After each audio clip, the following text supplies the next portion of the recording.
नमस्कार मंडळी. हे शेतीत आलो आहे आम्ही गावाकडे. हे बघा, हे रामफळचे झाड आहे. हे बघा, हे रामफळ लागलेले आहेत वरती.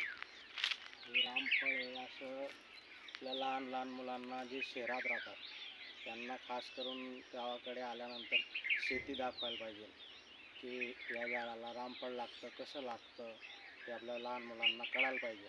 हे बघा, इकडे लिंबू आहे, हे इकडे लिंबू नाही आहे, सगळे लिंबूचे झाड आहे. छोटे छोटे लिंबू लागलेले आहेत.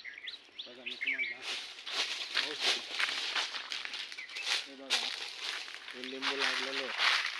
जेव्हा लहान मुलांना कळायला पाहिजे ते लिंबूचे झाड असं असतं, ते लिंबू कसं लागतं. लिंबू आपण खातो, गावाकडच्या मुलांना तर सगळ्यांना माहिती, शहरातल्या मुलांना कळत नाही. त्याच्यासाठी त्यांना गावी आणायला पाहिजे आणि शेती दाखवायला पाहिजे. खास करून असं जे फळांचे झाड आहेत ते दाखवायला पाहिजे. हे जे आंबा आहे, आंबे आपण खातो उन्हाळ्यात, खूप आवडीनं खातो, मुलंही खातात. पण आंबे कसे लागतात हे बघा, हे असे छोटे छोटे कैऱ्या, त्याच्यानंतर ते पिकतात, मग ते आंबे होतात. असं आपल्या मुलांना आपण शेती दाखवायला पाहिजे. शेती ही सर्वश्रेष्ठ आहे. शेती आपल्याला कळली पाहिजे.